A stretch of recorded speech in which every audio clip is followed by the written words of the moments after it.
সাকিব ভাই অমায়িক মানুষ। সাকিব ভাইয়ের ব্যাপারে অনেকে যদি নেগেটিভ কোনো কিছু বলে, আমি আর মানে ঘুর বিরোধিতা আমি এটা খুব মানে প্রকাশেই যায় যে আমি সাকিব ভাই, আমি আপনাদের সবার কাছে ভালো থাকতে পারবো না, ভালো হইতে পারবো না। তো দু একজন মানুষ যখন খারাপ বলবে আমাকে, ওইটাই নেগেটিভ হয়ে যাবে। আমরা আসলে পজিটিভ চেয়ে নেগেটিভ বেশি আমরা চিন্তা করি। তো সাকিব ভাইয়ের হয়তো দু একজনের সাথে যদি হয়তো খারাপ কোনো কিছু একটা হয়েছে, এটা হয়তো আলোচনায় চলে আসছে। বাট সাকিব ভাই মানুষ হিসেবে খুবই ভালো, আমার সাথে পার্সোনালি কথা হয়, খুব ভালো মনের মানুষ। মানে শুটিংয়ে আপনাকে কোনো হেল্প শুটিংয়ে হেল্প বলতে কি, আমি যতগুলো মুভি সাকিব ভাইয়ের সাথে করেছি উনিই আমাকে হেল্প করেছে। লিডার আমি বাংলাদেশ, তারপর হচ্ছে নবাব এলএলবি, তারপর লাস্ট করলাম প্রিয়তমা। তো উনি পার্সোনালি আমাকে উনি হেল্প করছে। ছোট্ট একটা ঘটনা বলি, আমি যখন প্রিয়তমাতে যখন আমি নারায়ণগঞ্জে যখন শুটিং করি, তখন আমি বসে বসে স্ক্রিপ্ট দেখতেছিলাম এবং আমি ডায়লগ প্র্যাকটিস করতেছিলাম। তো উনি হচ্ছে একটা মাইক্রো দিয়ে এসে উনি বসলো, মানে গাড়িতেই বসা। তো উনি হচ্ছে একদম আমার পিছনে, আমি খেয়াল করিনি, আমি তো স্ক্রিপ্ট দেখতেছি। তো পরে অনেকক্ষণ উনি খেয়াল করার পরে গ্লাসটা নামানোর পরে বললো যে সীমান্ত, তো আমি তো থতমত খেয়ে গেছি। আমি বললাম যে ভাইয়া বল কখন আসছেন, বলেছে। তো উনি আমাকে অনেকগুলি গাইডলাইন দিল, এর মধ্যে বিশেষ 2-3টা গাইডলাইন হচ্ছে যে উনি বললো যে অ্যাক্টিংটা প্রপার করতে হবে।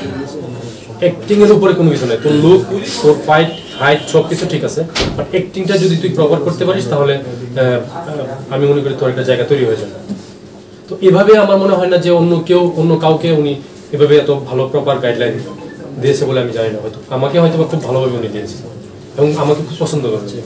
ইন্ডাস্ট্রিতে কাকে আইডল মনে করেন, যার সাথে কাজ করে কমফোর্টেবল মনে করেন? আসলে আইডল, আমার আইডল ছিল হচ্ছে সালমান শাহ, ওনার সাথে কাজ হয় নাই। নেক্সট হচ্ছে মান্না ভাইয়ের সাথে আমার কাজ করার প্রচন্ড ইচ্ছা ছিল। হ্যাঁ, মান্না ভাইকে আমি খুব মিস করি। মান্না ভাইকে আসলে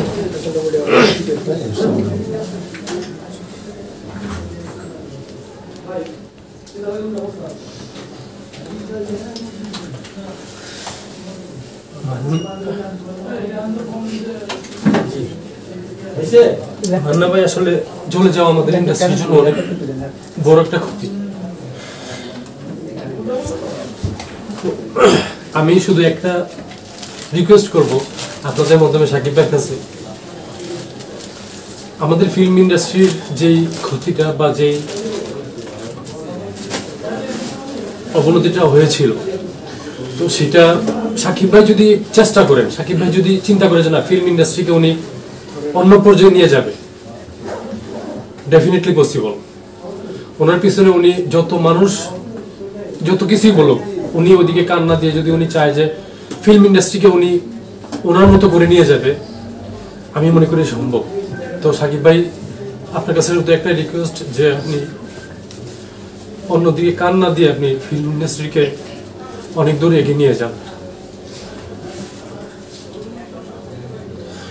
সরি, অনেকেই বলেন আসলে এক নায়ককে আসলে ইন্ডাস্ট্রি টিকে যায় না, প্রবাসী দেশে দেখি অনেক নায়ক আছে, একটা নায়কের উপর ভর করে ইন্ডাস্ট্রি আসলে টিকে থাকবে কিনা? এখন কেউ তৈরি করছে না। তো আপনারা যারা ডিরেক্টর আছেন তারা সাকিব ভাই নির্ভর ফিল্ম ইন্ডাস্ট্রি হোক, সেটা কেউ চায় না। মানে আমাদের পার্শ্ববর্তী কান্ট্রি যেমন আছে, সবাই অজয় দেবগন বললি, আমরা ঋত্বিক রোশন বলি, সালমান খান, তারপর হচ্ছে আমির খান, সবাই তো সুপারস্টার। কেউ কিন্তু ওই বোম্বের ফিল্ম ইন্ডাস্ট্রি কিন্তু এক নায়ক কেন্দ্রিক না। তো আমাদের ফিল্ম ইন্ডাস্ট্রিতে তো আমরা আর কোনো নায়ককে পাচ্ছি না, আমরা কেউ তো কোনো ডিরেক্টর তৈরি করছে না আমাদেরকে। তো আমরা তাহলে কোন দিকে যাব?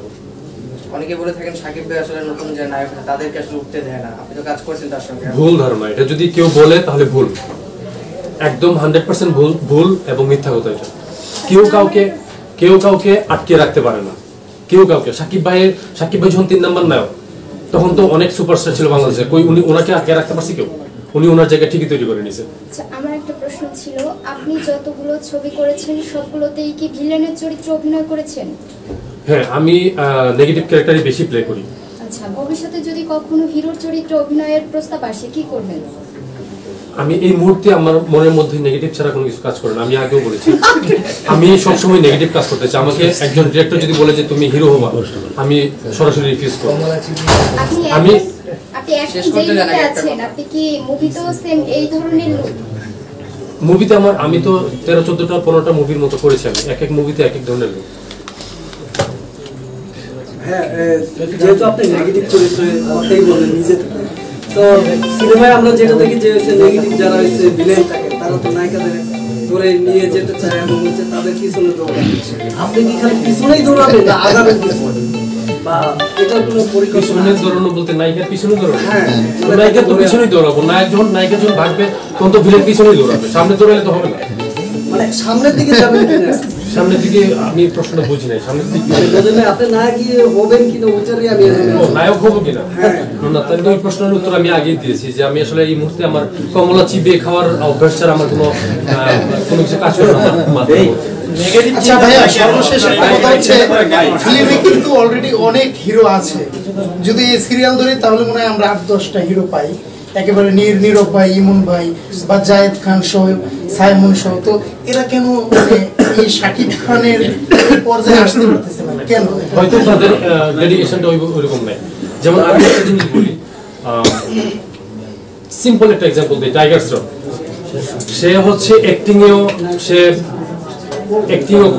করে, তার ফিজিক্যাল, তার হচ্ছে ফাইটিং সবকিছু। যেমন আমাদের ইন্ডাস্ট্রিতে যদি আমরা একটা হিরো বলেন বা ভিলেন বলেন, যাকেই বলি যে আমরা একটা ডিগবাজি বা একটা ব্যাক ফ্লিপ বা ফ্রন্ট ফ্লিপ দেওয়ার জন্য বলে যে একটা আমি ইউজ করি, তো সেটা তো অন্যদের ক্ষেত্রে হয় না, তো এটা এই চেঞ্জের জন্য নিজের ডেডিকেশন লাগবে। ধরেন একজন ডিরেক্টর আমার পিছনে প্রচন্ড পরিমাণ তার শ্রম দিচ্ছে, তার টাকা ঢালতেছে, কিন্তু আমি যদি চিন্তা করি ধুর আমি সবকিছু, আমার কোনো লাগবে না, কোনো প্রশিক্ষণ লাগবে না, কোনো ডেডিকেশন লাগবে না, তাহলে তো হবে না। নিজের ইচ্ছা শক্তিটা সবচেয়ে বড় ব্যাপার। আরেকটা বিষয় হচ্ছে সোশ্যাল মিডিয়াতে অনেক সেলিব্রিটি কিন্তু মানে মিলিয়ন ফলোয়ার আছে, বাট সিনেমা হলে কিন্তু তাদের সিনেমা টিকিট কেটে কেউ দেখে না, একমাত্র শাকিব খান ব্যতীত। এটা কেন হচ্ছে? এটা আসলে আমি জানি না, আমি যতটুকু শুনেছি যে ফলোয়ার কেনা যায়, এখন ফলোয়ার কিনলে মিলিয়ন ফলোয়ার কিনলে তো লাভ নেই, রিয়েলিস্টিকটা দেখতে হবে যে হলে কয়টা দর্শক সিনেমা হলে যায় টিকিট কেটে। আমার কোনো সমস্যা নেই, ঠিক আছে। লাস্ট একটা কথা বলি,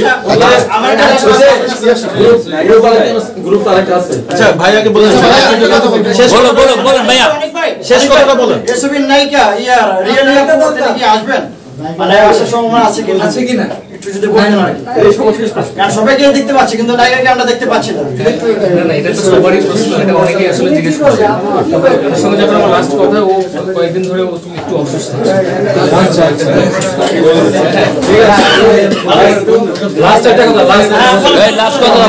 কথা হচ্ছে যে এই সিনেমার জন্য এই ম্যাকডিদার তার আমি মনে করি যে তার লাইফে মানে ফুল রিস্ক নিয়ে সেই সিনেমায় কাজ করেছে, তো যথেষ্ট পরিমাণ সাপোর্ট দিবেন, তাইলে আমি মনে করি এই ছেলেটা মানে তার ফিল্ম ইন্ডাস্ট্রিতে একটা জায়গা তৈরি করে নিবে।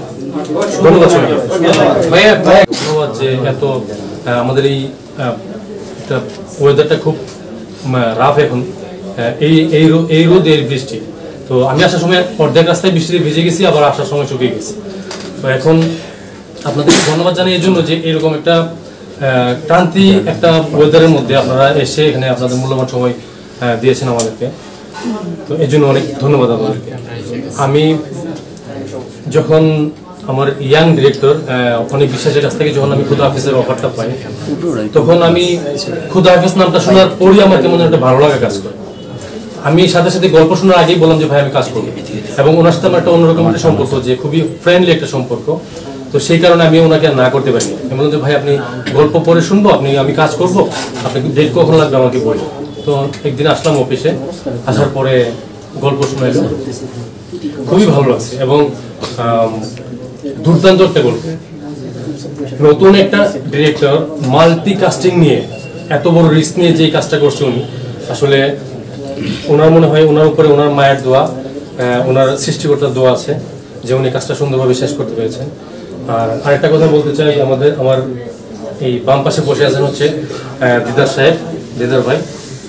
আমি সাকিব ভাইয়ের পরে যদি কোনো হিরোকে দেখি রোশান বাদে, এই দিদার ভাই হচ্ছে একটু ডিফারেন্ট টাইপের একটা হিরো, যার ব্যাপারে মানে বলতে গেলে কোনো কিছু সংকোচ করতে হবে না, কারণ তার খাওয়া পড়া কোনো কিছু নিয়ে তার কোনো ইয়ে ছিল না, শুধু শুটিং, যে কোনো ধরনের রিস্কি শট কোনোটা আমি ইউজ করে নাই। আমি নিজে দেখেছি আমার সাথে কয়েকটা ভালো ভালো ফাইটের সিন আছে। তো উনি এত রিস্কি শট উনি নিয়েছেন, আসলে আমি অন্য কোনো হিরোকে এভাবে দেখি নাই, সাকিব ভাই বাদে। সাকিব ভাই তো সুপারস্টার, তার কথা বলার কোনো মানে ইয়ে নাই।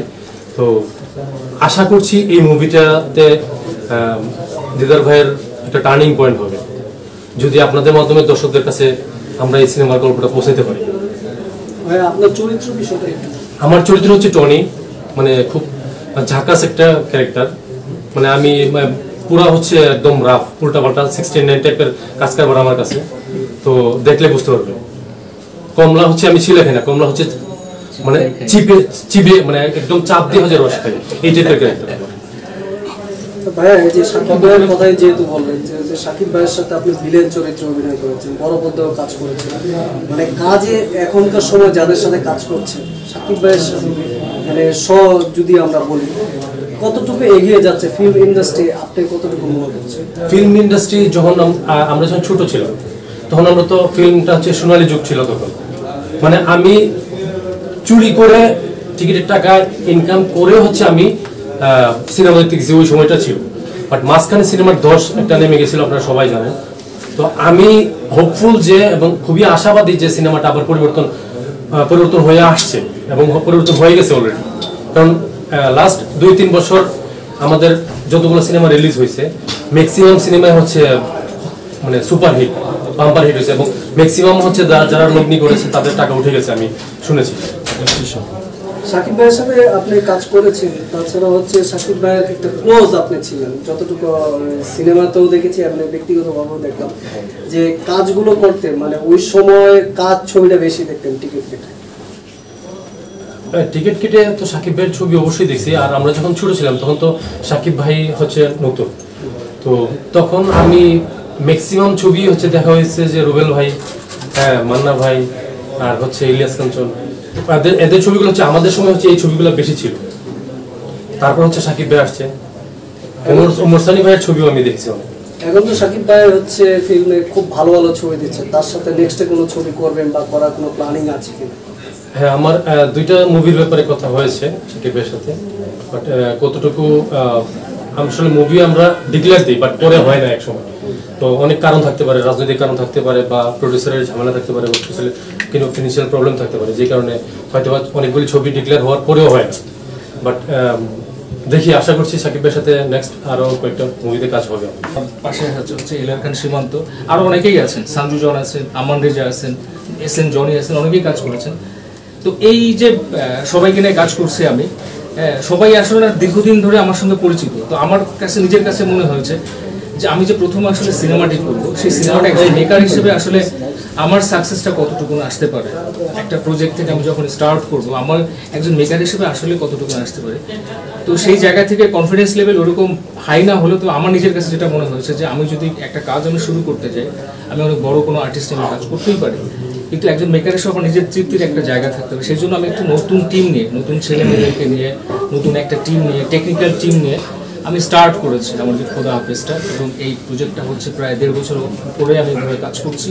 বিকজ এই খোদা হাফেজ প্রজেক্টটা করতে গিয়ে, এই মুভিটা করতে গিয়ে আমার গল্পে অনেক ধরনের একটা লম্বা জার্নি রয়েছে, দীর্ঘদিন একটা জার্নি রয়েছে, লম্বা জার্নি। সেই জার্নিটার প্রয়োজনে আসলে আমার যে মূল ক্যারেক্টার, নাম থেকে সুরাজ, আমি দিদার যে ক্যারেক্টারটা প্লে করেছি, সেটার জন্য তার বডি ট্রান্সফরমেশন থেকে শুরু করে তার যে লুকের অনেক চেঞ্জেস আসছে। সেই কারণে আসলে আমি একটু সময় নিয়েছি যে এই লুকটা আমি কোনো আর্টিফিশিয়াল লুক আসলে দেখাতে পারবো না, সেই জন্য ন্যাচারাল লুকটা আমি দেখাতে যাচ্ছি। সেই জন্য তার বডির শেমিং করতে, বডির হচ্ছে চেঞ্জেস নিয়ে আসতে, লুকের চেঞ্জেস নিয়ে আসতে আমাদের একটু সময় লেগে গেছে। তাই এই দীর্ঘদিন পর আজকে টিজারটা আমার লঞ্চ হলো জাজ মাল্টিমিডিয়ার ব্যানারে। এবং এই কাজটি করতে গিয়ে আপনারা জেনে অথবা একটু মানে শখ হতে পারেন, সেটা হলো একটা ফাইট সিকোয়েন্স করতে গিয়ে আমার হিরো ম্যাক দিদার, সে হচ্ছে মারাত্মকভাবে ইনজুর্ড হয়, তার হচ্ছে হাঁটুর হচ্ছে রগ একটা ছিঁড়ে যায়, এবং সেটার জন্য প্রায় 7 থেকে 8 মাস আমাদের শুটিংটা বন্ধ রাখতে হয়েছিল। এবং এই শুটিংটা করতে গিয়ে তার বাবাকেও হারিয়েছিল, সেটা একটা শুটিংয়ের মুহূর্ত দিয়ে সেই সময়টা যেতেও পারে, এটা খুব ইমোশনাল ব্যাপার ছিল। তো সব কিছু মিলে আপনাদের দোয়ায়, ভালোবাসায়, আমার টিমের সাপোর্টে আমি প্রজেক্টটা শেষ করেছি, এবং আগামী ঈদুল ফিতরে রিলিজ করার প্ল্যান করেছি আসলে। তো এটা আমি আশাবাদী সবাই, প্রত্যেক যখন নতুন কাজ করে আসলে সবাই আশাবাদী থাকে। তো আমি নিজেও এটার ব্যতিক্রম নই আসলে, আমি যেহেতু মানুষ আমি এর ব্যতিক্রম নই, যে আমিও আশা করছি হয়তো বা ভালো লাগা মন্দ লাগা যারা মানুষ দেখতে আসবে, দর্শকরা যারা সিনেমাটি দেখবেন, এটা তাদের উপরে আসলে নির্ভর করবে যে সিনেমাটি কেমন হলো। সবার কাছে ভালো লাগবে না, কারো কাছে খারাপ লাগতেও পারে, এটা ডিপেন্ডস। এবং আপনারা যারা আছেন সবচেয়ে বড় যে মাধ্যমটা মানুষের কাছে পৌঁছে দেওয়াটা, যে আমি একজন ডেবিউ ফিল্ম ডিরেক্টর, আমার হিরো নতুন, এই যে পাবলিক যারা আছে মানে সাধারণ মানুষ যারা পকেটের পয়সা খরচ করে আসলে সিনেমা দেখতে আসে, সেই মানুষগুলোর কাছে যে আমরা কৃতজ্ঞ, এবং সেই মানুষগুলোর কাছে যে পৌঁছে দেওয়া যে নতুন একটি সিনেমা আসছে খোদা হাফেজ, এই সিনেমাটা মানুষের কাছে পৌঁছে দেওয়ার দায়িত্ব কিন্তু সবচেয়ে বেশি দায়িত্ব থাকে আপনাদের যারা গণমাধ্যম করবে। এবং একটি আমি শুধু এটা বলবো না, আমি নিজের কাছে আমাদের খুব ক্লোজ যারা বন্ধু আছে বিনোদন সাংবাদিকরা, তারা জানে আমি সবসময় বলে থাকি যে একজন শিল্পীকে তৈরি করার ক্ষেত্রে একদম জিরো থেকে হিরো বানানো পর্যন্ত একজন বিনোদন সাংবাদিক কত বড় তার কন্ট্রিবিউশন থাকে, সেটা অনেক সময় আমরা অনেক সময় তাদেরকে মূল্যায়ন করতেও পারি না, অনেক সময় ভুল বুঝি। সেই মানুষগুলো যে নিরলসভাবে একজন মেকারের একটা প্রজেক্ট মানুষের কাছে পৌঁছে দেওয়ার জন্য একদমই শুধুমাত্র কি ভালোবাসার খাতিরে বলা চলে, যেভাবে মানুষের কাছে পৌঁছে দেয় সেটা ঋণ হয়তো আমরা শোধ করতে পারবো না আপনাদের গণমাধ্যম কর্মীদের। তো গণমাধ্যম কর্মীরাই যদি মানুষের কাছে পৌঁছে দেন আপনারা এই বার্তাটা যে একটি নতুন টিম কাজ করছে, নতুন একটা ছেলে কাজ করছে, নতুন একটা হিরো, আপনারা সিনেমাটা দেখতে আসেন, হ্যাঁ, তাহলে হয়তো বা আমার সিনেমাটা মানুষ দেখে ভালো মন্দ কিছু একটা বলতে পারবে। খারাপ বলুক আর ভালো বলুক, যেটাই বলুক, আমি অবশ্যই সবার ফিডব্যাকটা আমি আশা করবো, কারণ পজিটিভলি নেওয়ার চেষ্টা করবো, কারণ এটা আমার প্রথম সিনেমা, ভুল থেকে আসলে শিখতে হবে। শুরুটা যদি খারাপ করলেও যদি মানুষ পাশে থাকে, আপনারা যদি পাশে থাকেন, তাহলে হয়তো বা আগামী দিনে ভালো কিছু করতে পারবো। আর আমার সিনেমাটা হচ্ছে ভিনটেজ মাল্টিমিডিয়ার ব্যানারে এটা নির্মিত হয়েছে, প্রডিউসার হচ্ছে মোহাম্মদ জামির হোসেন ভাইয়া, খুবই হেল্পফুল। আমার প্রডিউসার স্যার হচ্ছে আমাকে বলেছেন যে তুমি নতুন দিনে কাজ করবে, ঠিক আছে, আমি তোমার সঙ্গে আছি। তো আমি তার কাছে কৃতজ্ঞ, আমি আমার গোটা টিমের কাছে কৃতজ্ঞ। এবং আমার হিরো ম্যাক দিদার, ও এত এনার্জেটিক, মানে কি বলবো, এত এনার্জি দিয়ে কাজ করেছে, আমি সত্যি অভিভূত তাকে নিয়ে কাজটি করতে পারি। কারণ অনেক অ্যাকশন সিন ছিল, অনেক অ্যাকশন স্ট্যান্ড ছিল, যেগুলো সে দামি ব্যবহার করে নিজেই করেছে আসলে, এবং মার্শাল আর্ট শিখেছে। তো এইগুলো এত এনার্জি নিয়ে করেছে, এই সময় এসে আমি সত্যি অভিভূত। আমি তার জন্য শুধুমাত্র আমার যে প্রজেক্টটা করেছে সেটা নয়, এই কাজটি করেছে। এর পরবর্তীতে সে যে কাজগুলো করবে সেটার জন্য আমার সবসময় বেস্ট উইশেস তার জন্য থাকবে। আমার সিনেমার হিরোইন যে রিয়েলি, ও এখন এসে পৌঁছতে পারেনি, ওর তো একটু প্রবলেম হয়েছে, তো ও খুব ভালো কাজ করেছে, ও ডেডিকেটেডলি কাজ করেছে, খুব ভালো অভিনয় করেছে। এরপর আমার সীমান্ত আছে, সাঞ্জু জন আছে, সাঞ্জু জন একটা গুরুত্বপূর্ণ রোল প্লে করেছে, এসএন জনি আছে, ও গুরুত্বপূর্ণ রোল প্লে করেছে। যারাই আছেন সবাই তাদের ডেডিকেশন দিয়ে আসলে কাজ করেছে। তো আপনারা তাদের জন্য দোয়া করবেন। আমি সবার জন্য সবাইকে নিয়ে কাজ করতে পেরে আমার এই টিমটা, আমি সবার প্রতি আসলে স্যাটিসফাইড। আমার এই সিনেমাটার যারা ব্যাকগ্রাউন্ড করেছে এবং এডিট করেছে, আমার যে ক্যামেরাম্যান ছিল হোসেন আরমান, ও কখনো এর আগে ফিল্ম করেনি, তাকে নিয়ে আমি বেশ কিছু টিভি প্রোডাকশন বানিয়েছিলাম এর আগে। তো আমার কাছে মনে হয়েছিল না, হি ইজ গুড, আমি তারপর ভরসা রেখেছিলাম এবং সে খুব ভালো করেছে। এই যে ভরসার ব্যাপার, যে একটা মানুষ হয়তো করে আসতে পারবে, তো আমি আপনাদের কাছে রিকোয়েস্ট করবো আমার প্রতি একটু ভরসা রাখবেন এবং আমাদেরকে একটু সুযোগ দিবেন। নতুন টিম নিয়ে আমরা যেন সামনে এগাতে পারি, এটা একটু সুযোগ দিবেন। সবাইকে ধন্যবাদ। আপনারা আপনাদের আমি সবার সামনে পরিচয় করে দিচ্ছি আমার সিনেমার হিরো ম্যাক দিদার। এবার আপনাদের প্রশ্নটা বিদেশি বলতে কি, আমরা দেবের একটা মুভি দেখছি যে চ্যাম্প মুভিতে, মুভির গল্পের কারণে তার বডি ট্রান্সফরমেশন হয়েছে। তো আমাদের খোদা হাফেজ মুভিটা ছিল একটা এরকম একটা গল্প, যে গল্পের কোনো একটা ফাইট সিনের জন্য না, কোনো একটা বিশেষ সিনের কারণে না, একটা গল্পের কারণে আমরা বডি ট্রান্সফরমেশন করেছি এবং এটার জন্য আমরা পুরো 1 বছর সময় নিয়েছি। আর আমার ডিরেক্টর সাহেব বললেন যে আমার পায়ের যে সমস্যাটা, একটা অ্যাক্সিডেন্ট হয়েছিল আমার লিগামেন্ট ইনজুরিতে, তো এটার কারণে একটা সময় আমরা 5 মাসের একটা সময়, 5 থেকে 7 মাসের একটা সময় আমরা বিরতিতে ছিলাম। সব মিলে আমরা যখন বিরতির সময়টাতে আমরা একটা প্ল্যানিং করছি যে আমার ডিরেক্টর এবং আমার প্রডিউসারের যে সাপোর্টটা, আমাদের গল্পটা জাস্ট 7 মাস যে আমরা সময়টা নষ্ট হচ্ছিল, তো ওই সময় আমরা প্ল্যানিং করছি যে আমরা হয়তো প্রডিউসারের কিছু গল্প চেঞ্জ হলে একটা রিশুটের একটা বিষয় থাকে, সব মিলে আমরা, আমার প্রডিউসার এত ফ্রেন্ডলি ছিল, আমরা নতুন করে আবার শুট করছি, আমরা নতুন করে আমার বডি ট্রান্সফরমেশন ইনফ্যাক্ট আমরা মুভির মধ্যে দেখানোর চেষ্টা করেছি আর কি। আর আপনি যে কথাটা বললেন যে আমাদের অ্যাকশনের বিষয়টা, আমরা লাস্ট যে মুভিগুলো আমাদের বাংলাদেশে খুবই দর্শক জনপ্রিয়তা পেয়েছে, জওয়ান, পাঠান, তারপরে অ্যানিমেল, এই মুভিগুলো কিন্তু সব অ্যাকশন ফিল্ম ছিল আর কি। তো গল্প থেকে অ্যাকশন বেশি থাকার কারণে বাংলাদেশের মানুষ কিন্তু বেশি জনপ্রিয়তা আমরা মুভিটা দেখতে পেয়েছি। আমাদের এই খোদা হাফেজ মুভিতে আমরা চেষ্টা করেছি যে ভিন্ন টাইপের অ্যাকশন করার জন্য, লাইক আমি এর জন্য front flip, back flip, stunt শিখছি আর কি। টার্গেট করে আমাদের এই মুভিটা আমার ডিরেক্টর নির্মাণ করেছেন। আর তারপরে আমরা যেহেতু আমরা ঈদে প্ল্যানিং করছি, ঈদে তো আমাদের সাকিব ভাইয়ের মুভি আসতেছে, আমি নিজেও সাকিবিয়ান, আমি সাকিব ভাইয়ের ফ্যান। তো ওই বিষয় নিয়েও ভাইয়ের সাথে কথা হয়েছে যে যেহেতু সাকিব ভাইয়ের আমি নিজে একটু বড় ভক্ত, তো সাকিব ভাইয়ের মুভির পাশে আমাদের ফার্স্ট মুভিটা যদি আসে, আমি আশাবাদী যে সাকিব ভাইয়ের সাপোর্টও আমরা আমাদের এই মুভি ওভারকাম করবো ইনশাআল্লাহ। কত ঘন্টা শুটিং করেছে? প্রতিদিন আমরা ফাইট সিনের সময় অনেক কষ্ট করেছি, যে সকাল 5টার সময় ঘুম থেকে উঠছি, 4:30 5টার দিকে উঠে জিমে গেছি, জিম করে ব্যায়াম ট্যাম শেষ করে 6টা 6:30টার মধ্যে আমরা কল টাইমের মধ্যে চলে গেছি শুটিং স্পটে। ওখানে গিয়ে মেকআপ নিয়ে 7টা থেকে ইনফ্যাক্ট আমরা এভরি অ্যাকশন সিনগুলোর সময় 3টা 4টা ভোর পর্যন্ত শুটিং করছি আমরা, 12-14 ঘন্টা 15 ঘন্টা।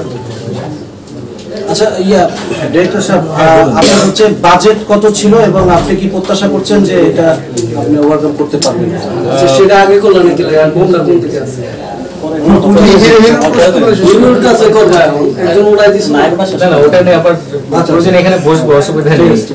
আমি কি একটু কাছাকাছি আসবো?